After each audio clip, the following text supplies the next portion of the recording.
ओम शांति। मोर समस्त प्रभु प्रेमी आध्यात्मिक प्रेमी भगवत प्रेमी भाई भौणी मानंकु नमस्कार। ओम शांति।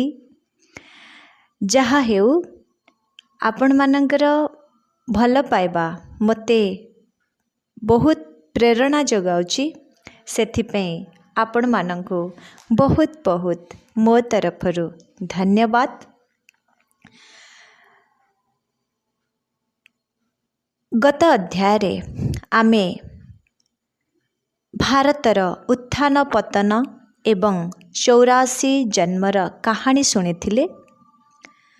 आजिर अध्याय आमे शुणिबा राजयोगर आधार बा विधि।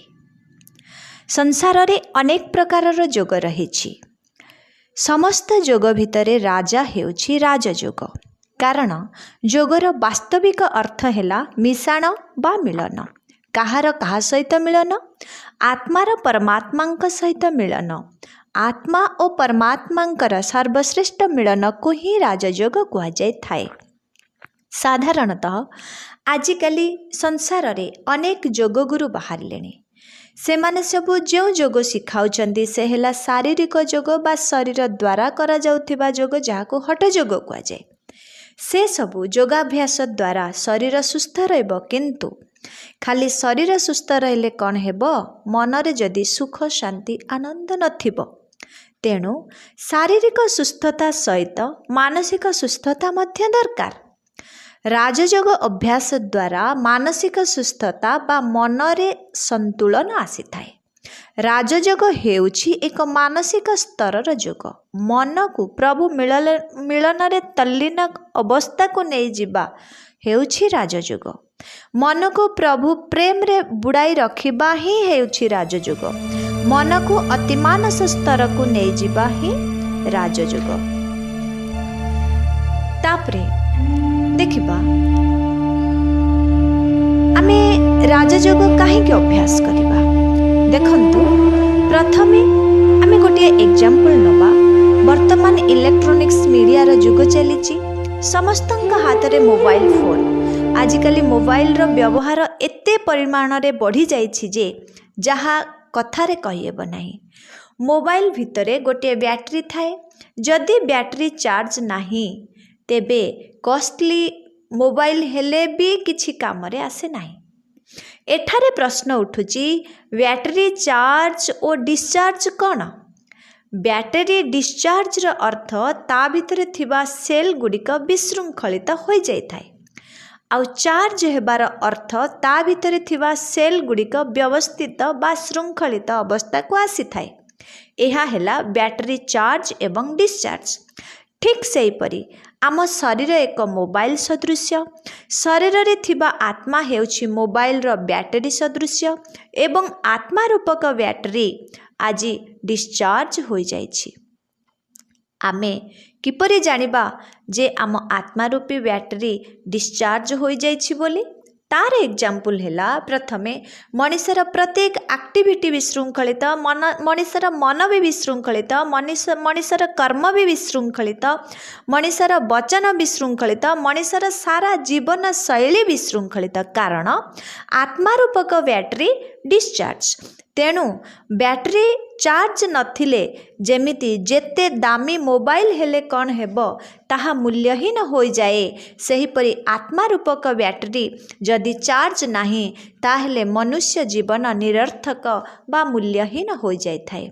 जेमिति बैटरी चार्ज करिबा पाई हेले आमे ताकू प्लग पॉइंट सहित संयोग करि थाउ। प्लग पॉइंट रो कनेक्शन विभिन्न माध्यम देई पावर हाउस सहित निश्चित थाए।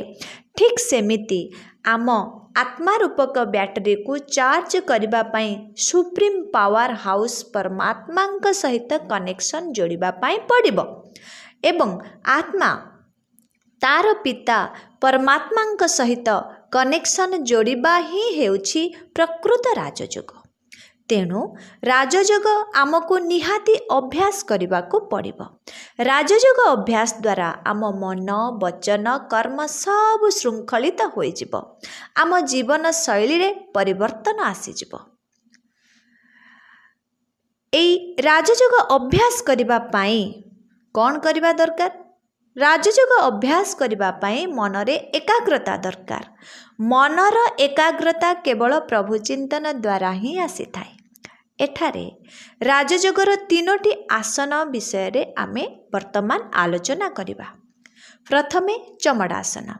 अनेक मुनि ऋषि मृग छाल बा चमड़ा आसन रे बसी योग साधना करिथांती, किंतु एठारे आमको भगवान कहउछंती तुम देह मध्य हेउछि एक चमड़ा। तुमे जे पर्यंत निजकु देह बोली भाबुछ, देहर स्मृति रे रहुछ, देह विचार रे रहुछ, मोते मने पकैबाकु चेष्टा करुछ, तुमर मन मो सहित लागिब नाही, कारण मो विदेही। मोते मने पकाइबा पाई हेले तुमको ए देह को भूली विदेही हेबाकु पड़िब। तेणु विदेही हेबा आम पाई सहजरे संभव नुहे। एठारे आमे चेष्टा करिबा जो संबंध मानक आड़को बुद्धि जाउची से संबंध रे भगवान को मने पकाइबा। सेथिपाई कुहा जाउची त्वमेव माताश्च पिता त्वमेव बंधुश्च सखा त्वमेव। ए फॉर्मूला द्वारा आमे सक्सेसफुल होई परिबा। फॉर एग्जांपल जने उच्च पदस्थ ऑफिसर डाइनिंग रे खाना खाउछंती, से समय रे जदि केही लोक ऑफिस रा काम नै पहुँचे ताहेले चाकर ताको विजिटर रूम रे अटकाई देबो। काहेकि कहब अपेक्षा करंतु बाबू खाना खाउछंती, किंतु से समय रे जदि ऑफिसरंकर निजर भाई आसंती ताहेले ताको विजिटर रूम रे केबे अपेक्षा करबा को चाकर कहब नाही। से सीधा डाइनिंग को जाई तांको भाईंक सहित कथा होई पारिबे। ए सब संबंधर निकटता पाई संभव हैला। आमे मध्य सेहीपरि भगवानंक सहित सर्व संबंध जोड़ी तार लाभ उठाई पारिबा। द्वितीय रे नौकासन। साधारणतः नौकार उपयोग पानी भितर ही होई थाए, सुखिलारे नुहे। नौका आमको नदीर गोटे कूलरू अन्य गोटे कूल को पहुँचाई दे थाए। नौका पानी भितर चली थाए, किंतु नौका भितरे पानी रहिले नौका बुड़ी जाई थाए। सेहीपरि एठारे भगवान कहउचंती तुमे मोते प्राप्त करिबा पाई संसार त्याग करिबार आवश्यकता नाही। संसार भितरे रही तुमे मोते प्राप्त करि पारिबो। तुमे संसार भितरे रुह, किंतु तुम भितरे संसार को रख नाही। तुम भितरे संसार को रखिले तुम जीवन रूपक नौका संसार सागर रे डूबी जीव। जदि माँ मने पड़ुछि भगवान को माँ संबंध रे मने पकेबा, जदि बापा मने पड़ुछंती भगवान को बापा संबंध रे मने पकेबा, जदि बंधु मने पड़ुछंती भगवान को बंधु समय रे मने पकेबा, जदि सखा मने पड़ुछंती भगवान को सखा संबंध रे मने पकेबा। तापरे पद्मासन योग। पद्म पुष्प पवित्रतार प्रतीक। पद्म पुष्पर विशेषता हेला से पानी पंकरु जात, किंतु ताकू पानी पंक स्पर्श करे नाही। हेले पद्म पुष्पर बहुत बड़ गृहस्थी जहाँ आपण माने जानिचंती। से समस्तंक सहित मिसिकरी थाए, किंतु निर्लिप्त अवस्था रे थाए।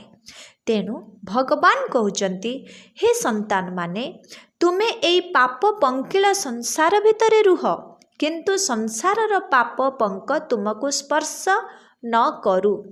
तुमे कमल पुष्प समान पवित्र जीवन यापन कर। आमे निज जीवन को भगवानंक निकटरे संपूर्ण समर्पण करिदेले आमर समस्त दायित्व से बहन करिवे। आमको आउ कौनसी कथार चिंता रहिबो नाही, भय रहिबो नाही, दुख रहिबो नाही। जेमिति गोटे छोट पिलाटी को कौनसी चिंता न थाए कौन खाइबो कौन पिंधिबो इत्यादि इत्यादि, तापाई तार समस्त कथा माँ बापा चिंता करि थांती। जेमिति गोटे फूल गछ को चिंता करिबार आवश्यकता न थाए जे मते पानी दरकार, खत दरकार, सार दरकार, ता कथा माली ही चिंता करि थाए। सेई प्रकार ए संसार रूपक बगीचारे आमे भी गोटे गोटे फूल गछ।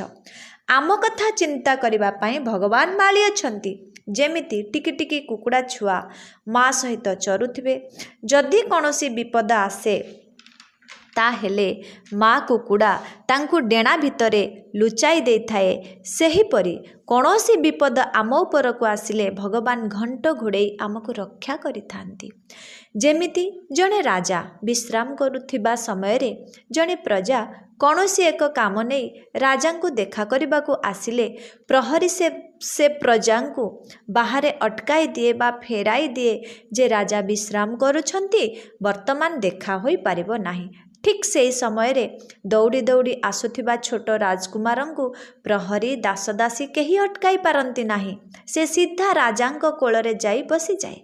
ଏସବୁ କିପରି ସମ୍ଭବ ହେଲା?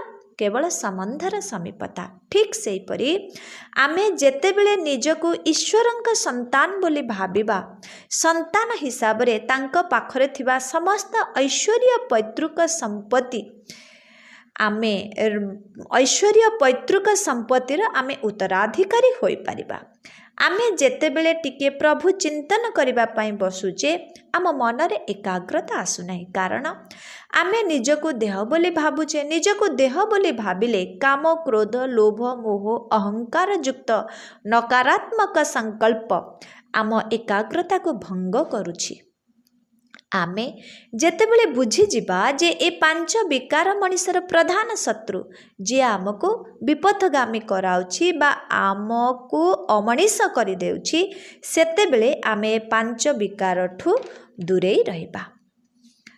ପ୍ରଥମେ କାମ ବିକାର, ଯାହା ବିଷୟରେ ଗୀତାରେ କୁହାଯାଇଛି ଆଦି ମଧ୍ୟ ଅନ୍ତ ଦୁଃଖ ଦେଇଥାଏ। ଭାଗବତରେ ଅଛି, ବିଷୟାସ ଯାହାର ଲୋଚନ ହରଇ ବୁଦ୍ଧି ଆତ୍ମା ଜ୍ଞାନ ବିଷୟା ସଙ୍ଗେ ଯାରସ ସେ ଜନେ ପ୍ରୟୋଜନ କିସ। ତା ମାନେ ଭଗବାନ କହୁଛନ୍ତି ବିଷୟାସକ୍ତ ମଣିଷ ତାର ବୁଦ୍ଧି ଆତ୍ମା ଜ୍ଞାନ ସବୁକିଛି ହରାଇ ବସିଥାଏ। ଏ ପ୍ରକାର ବ୍ୟକ୍ତି ସଂସାରରେ ବଞ୍ଚିବାର ପ୍ରୟୋଜନ ନାହିଁ। ଯେପରି ଶ୍ୱାନ ଶୁଷ୍କ ଅସ୍ଥିକୁ ଚର୍ବଣ କରୁଥିବା ସମୟରେ ସ୍ୱଜିହ୍ୱାରୁ ନିର୍ଗତ ହେଉଥିବା ରକ୍ତକୁ ରସ ଭାବି ଅଧିକ ଚର୍ବଣ କରେ, ସେହିପରି ମୂର୍ଖ ବ୍ୟକ୍ତି ଅସ୍ଥି ମାଂସର ପିଣ୍ଡକୁ ଭୋଗ ବିଳାସର ସାମଗ୍ରୀ ଭାବି ସେଥିରୁ ସୁଖ ପାଇବାର ଆକାଂକ୍ଷା ରଖେ। କ୍ରୋଧ ବିକାର, କଥାରେ ଅଛି, ଯେଉଁ ଘରେ କ୍ରୋଧୀ ମଣିଷ ଥାଏ ସେ ଘରେ ପାଣିର ମାଠିଆ ମଧ୍ୟ ଶୁଖିଯାଏ। ବାସ୍ତବରେ ପାଣି କ'ଣ, କ୍ରୋଧୀ ମଣିଷର ରକ୍ତ ବି ଶୁଖିଯାଏ। ଥରେ କ୍ରୋଧ କଲେ ଶରୀରରୁ 100 ଜୀବକୋଷ ନଷ୍ଟ ହୋଇଯାଏ। କ୍ଷଣିକ କ୍ରୋଧାଗ୍ନିରେ ବଶୀଭୂତ ହୋଇ ମଣିଷ ନିଜେ ଜଳିବା ସହିତ ସାରା ସଂସାରକୁ ଜଳାଇ ଦେଇଥାଏ। ଗୀତାରେ ଭଗବାନ କହିଛନ୍ତି, କ୍ରୋଧାତ୍ ଭବତି ସମ୍ମୋହ ସମ୍ମୋହାତ୍ ସ୍ମୃତି ବିଭ୍ରମ ସ୍ମୃତିଭ୍ରଂଶାତ୍ ବୁଦ୍ଧିନାଶୋ ବୁଦ୍ଧିନାଶାତ୍ ପ୍ରଣଶ୍ୟତି। ଏହାର ଅର୍ଥ ହେଉଛି, କ୍ରୋଧରେ ସମ୍ମୋହିତ ମଣିଷର ସ୍ମୃତି ବିଭ୍ରମ ହୋଇଥାଏ, ବୁଦ୍ଧି ନାଶ ହୋଇଥାଏ। ବୁଦ୍ଧି ନାଶ ଗଲେ ମଣିଷର ଅଧୋପତନ ହୋଇଥାଏ। ଭୁଲ କରିବା ବ୍ୟକ୍ତି ଉପରେ କ୍ରୋଧ ନ କରି ତାକୁ ସ୍ନେହ କର, ତାକୁ ଭୁଲର କୂପରୁ ଉଦ୍ଧାର କର, ମାତ୍ର ନିଜେ କ୍ରୋଧ କରି ଭୁଲର କୂପରେ ପଡ଼ିଯାଅ ନାହିଁ। ଯେତେବେଳେ ଆପଣଙ୍କୁ ଅନ୍ୟର କ୍ରୋଧ ଭଲ ଲାଗୁନାହିଁ, ସେତେବେଳେ ଆପଣଙ୍କର କ୍ରୋଧ ଅନ୍ୟକୁ କେତେ ଆଘାତ ଦେଉଥିବ ତାହା ଚିନ୍ତା କରିବା ଉଚିତ। ଲୋଭ ବିକାର, ଲୋଭ ମଧ୍ୟ କିଛି କମ୍ ନୁହେଁ। କଥାରେ ଅଛି, ଲୋଭରୁ ମୃତ୍ୟୁ। ଲୋଭ ଏକ ମିଠା ବିକାର।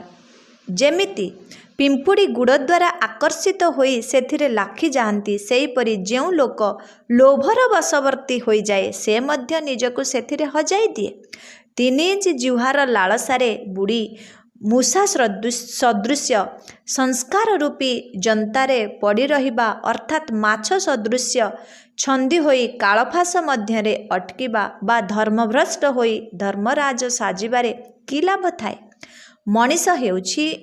ମଣିଷ ଲୋଭର ବଶବର୍ତ୍ତୀ ହୋଇ ଅନ୍ୟକୁ ଶୋଷଣ କରେ, ଲାଞ୍ଚ ନିଏ, ଖାଦ୍ୟରେ ଅପମିଶ୍ରଣ କରିଥାଏ ଆଦି ଆଦି।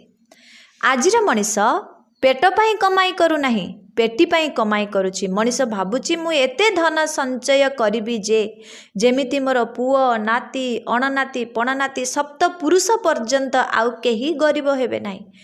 किछि ग्यारंटी नाही जे से शरीर छाड़िले पुणी सेई घरे जन्म नेब। अन्य को दुख दे अर्जन करिथिबा धनरे केही सुख पाई न थांती। आमर भागवत रे एक कथा मध्य लेखा अछि, दुखे अर्जित जेते धन से नोहे सुखे प्रयोजन। दुख दे अर्जन करिथिबा धन केबे सुख कार्य रे लागि पारे नाही। लोभी मनीष को केबे भगवान प्राप्त हुअंती नाही। एबे मोह विकार उपरे जानिबा। मोह मनीष को अंध करि देइथाए। मोहर बंधन यद्यपि सूक्ष्म एवं अदृश्य तथापि यह स्थूल रस्सी ठारू अधिक शक्त। यह जन्म जन्मांतर पाई मध्य छिड़े नाही। स्थूल रस्सी मनीषर शरीर को बांधि थाए किंतु मोहर सूक्ष्म रस्सी द्वारा आत्मा बांधि होई थाए।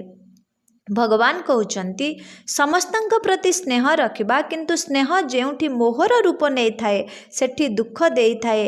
देह देहर संबंध व्यक्ति वस्तु वैभव प्रति मोह रखिथिबा मनुष्य ता जीवन रे केबे ईश्वर प्राप्ति करि पारि न थाए। अहंकार अहंकार जेउठी पतन सेठी। आज कंसर कथा कहतु दुर्योधनर कथा कहतु रावणर कथा मध्य कहतु केवल अहंकार पाई एमानंकर पतन होईछि। आमे केउ कथा को नहीं अहंकार करबा। धन यौवन पोस्ट पोजिशन एठी कौनसी जिनिस चिरस्थायी नुहे आज्ञा। आज जीए अमीर काली सीए फकीर। तेणु आमे जेतेबेले निजको देह बोली भाबुछे सेतेबेले ए पांच विकार आमर मन बुद्धि को भ्रमित करुछि। कारण ए गुड़िक हेला देहर धर्म। जेमिति आत्मार स्वधर्म सुख शांति आनंद प्रेम पवित्रता सेमिति देहर धर्म हेला काम क्रोध लोभ मोह अहंकार। सेथिपाई भगवान गीतारे अर्जुन को कहिथिले सर्वधर्मान् परित्यज्य मामेकं शरणं व्रज अहं तां सर्व पापेभ्य मोक्षयिष्यामि मा शुच। हे अर्जुन तू देह सहित देहर समस्त धर्म को परित्याग करी मो निकटरे शरणापन्न हुआ ताहेले मु तोते समस्त पापर मुक्त करिदेबी। तू चिंता करनी। एबे निराकार ज्योति स्वरूप परमात्मा शिव निजे आसी कहउचंती हे मोर संतान माने तुमे देह सहित देहर समस्त धर्म को परित्याग करे निजको आत्मा बोली भाबी मो ज्योति स्वरूप परमात्मा मोते स्नेहरे मने पकाओ। मु तुमको समस्त पापरु मुक्त करी मुक्तिधाम घर को नहीं जीवी। यह ही हेउछि वास्तव रे राजयुग। जेमिति अनेक टुकुड़ा कागज पड़ी किंतु सूर्यंकर किरण रे जली जाऊ नाही।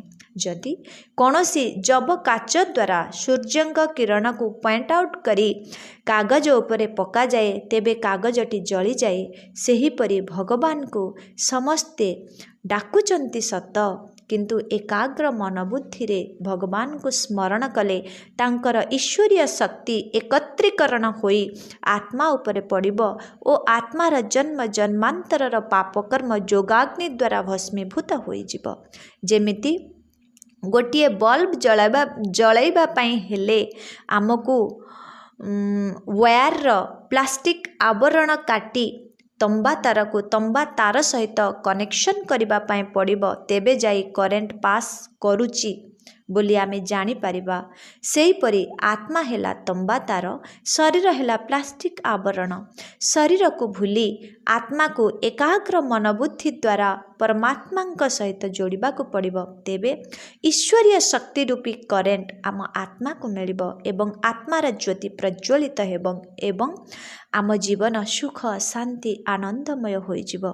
प्रकृत रे देह सहित देहर सर्व संबंध को भूली निज को आत्मनिश्चय करी प्रभु पिता परमात्मा को स्नेहयुक्त स्मरण करबा ही हेउछि वास्तविक राजयोग।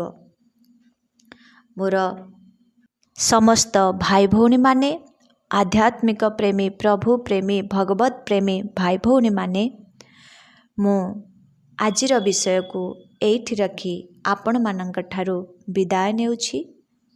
ओम शांति। से परमात्मा को ए गीत माध्यम रे अशेष अशेष धन्यवाद जनाइबा ଏବଂ ଆମର ବିଷୟବସ୍ତୁକୁ ଏଇଠି ଆଜି ପାଇଁ ଶେଷ କରିବା।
କର୍ମ